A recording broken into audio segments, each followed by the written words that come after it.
tem muito produtor que já está se preparando para a próxima safra. E a grande preocupação é sobre os fenômenos El Niño e Laninha. Nessa época do ano, na troca de estação, pode-se acontecer algum fenômeno. E nós consultamos a SOMAR Meteorologia para saber quais são as condições para que isso ocorra. E, no momento, as condições são de neutralidade. E sobre esse assunto, eu converso com o João Pedro Cuti Dias no Bom Dia Entrevista.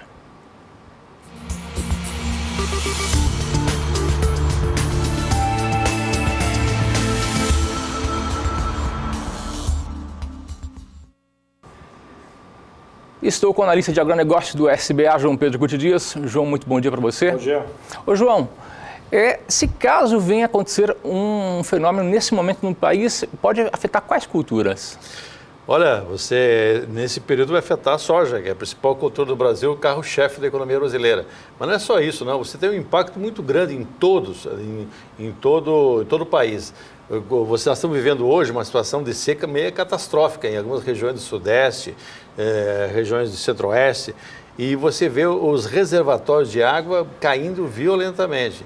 Então, um fenômeno como o El Niño, por exemplo, seria uma maneira de você recuperar a curto prazo esses reservatórios, mas também afetaria a questão de chuvas em algumas regiões. Hoje você tem uma janela muito curta para você colher e plantar a segunda safra, ou seja, qualquer mudança, seja El Niño ou seja Laninha, você impacta e algumas regiões são beneficiadas e outras serão bastante prejudicadas.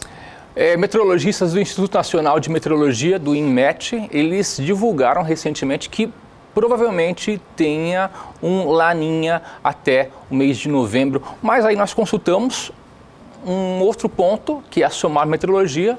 Nós consultamos e eles falaram assim que existe uma situação de neutralidade. Vamos saber mais informações com a Juliana Rezende. Juliana Rezende, fala pra gente sobre os fenômenos que podem acontecer ou não. Bom dia para você.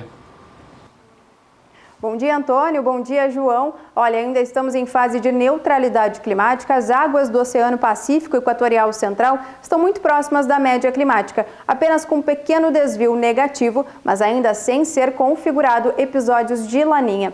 Por conta disso é que o mês de setembro ainda deve ser de episódios de chuvas com acumulados muito próximos da média climática. O acumulado de chuva fica mais expressivo, principalmente entre o Paraná, nas áreas em amarelo do mapa, pode alcançar até 200 milímetros no decorrer do mês. E já nas áreas em verde, em grande parte da região sul, entre Rio Grande do Sul e também Santa Catarina, o volume de chuva fica entre 100 e 150 milímetros.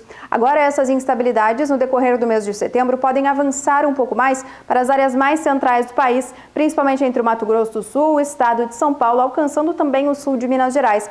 Só que nessas áreas, mesmo que o acumulado agora fique um pouco mais expressivo, essa chuva ainda não deve se regularizar. Os episódios de chuva podem voltar a ocorrer de forma mais frequente, mas ainda deve haver períodos de tempo mais seco intercalados com alguns períodos de chuva. Por conta disso é que ainda não deve ser considerada uma chuva agrícola. Essa chuva, por conta de ser mais espaçada, ainda não deve garantir a recuperação dos índices de umidade do solo das áreas mais secas. Principalmente entre Mato Grosso, Goiás e também o norte de Minas Gerais, as chuvas ainda não devem ocorrer de forma mais expressiva e frequente no decorrer do mês de setembro e o tempo seco ainda deve persistir nessas áreas. O mesmo também ocorre em algumas áreas da região norte e também o interior do Nordeste. Então, ao longo do mês de setembro, as chuvas somente devem ocorrer de forma mais expressiva, principalmente entre a região sul, a região sudeste e também a região centro-oeste. Mas lembrando que os episódios de chuva ainda não devem se regularizar e ainda podem ter dias de tempo mais seco. É apenas durante o mês de outubro que as chuvas agora voltam a se regularizar por completo em grande parte do interior do país, principalmente entre a região centro-oeste, o sudeste e algumas áreas da região sul, principalmente o Paraná. Então, a chuva agrícola deve retornar em grande parte das áreas produtoras do país apenas durante o mês de outubro. O mês de setembro ainda deve ser marcado por tempo mais seco e também irregularidade nas chuvas. Daqui a pouco eu volto com mais previsão do tempo. De acordo com a SOMAR Meteorologia, nós temos aí já uma situação de neutralidade, né? Já foram descartadas as ocorrências dos fenômenos para os próximos meses. E o mês de setembro, será que teremos um tempo bom para a produção agrícola, João? Olha, a partir do dia 15 de setembro acaba o vazio sanitário na maior parte dos estados da federação. O que acontece? A grande questão é o seguinte, que o solo está muito seco. Você ainda, ela comentou a respeito, que essas chuvas não foram suficientes para melhorar a umidade do solo. E aí é uma questão importante que o senhor e a senhora que plantam, que tem lavoura, tem que se preocuparem.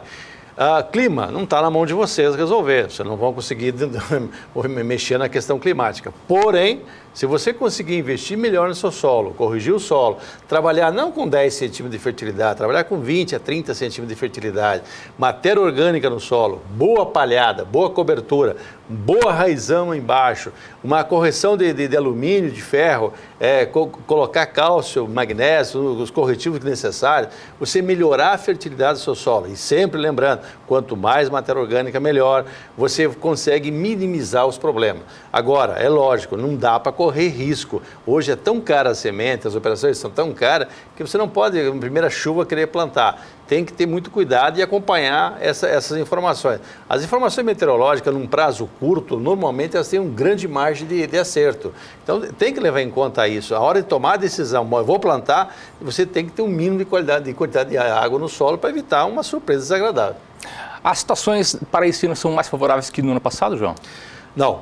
O preço está ruim, os preços estão ruins, o preço da soja não está bom, o preço do milho está ruim, os custos de produção não caíram proporcionalmente, então o produtor não pode brincar, você tem que ser bastante profissional, não pode correr risco desnecessário. Você vai ter uma tendência de uma diminuição na área plantada de milho primeira safra, é um processo que vem se arrastando há muito tempo, vai aumentar um pouquinho mais a área de soja. Você olha uma oferta mundial boa de soja, o americano pode colher uma safra recorde novamente e os custos no Brasil não caíram, ao contrário, algumas coisas até subiram. Então você tem que ter muito cuidado porque a margem é pequena. O produtor olha o preço futuro, ele não cria coragem de fazer operações de hedge, você tem pouca venda futura de soja. Então é um ano de bastante levar a sério aquela ditada dos nossos avós, caldo de galinha e cautela não faz mal a ninguém. Você falou de uma possível super safra de grãos para os Estados Unidos, de soja especialmente. Isso pode afetar os preços da soja no Brasil? Já afetaram. Você está vendo hoje um preço de soja no mercado mundial abaixo de $10 o bushel. E, consequentemente, no Brasil, na faixa de $22, $23 na soja no porto. Você vê com toda essa confusão política no Brasil, o real na faixa o dólar na faixa de 3,13, ou seja, muito distante daqueles 13,80, 13,60, 13,70 que houveram no ano passado.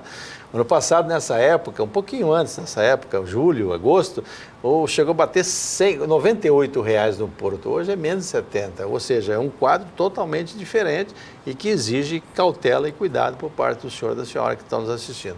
Perfeito. O João veio para falar sobre as condições climáticas, mas nós já pincelamos aqui um pouquinho sobre o mercado de grãos pelo país e pelo mundo. Obrigado, João. Bom trabalho. Até amanhã.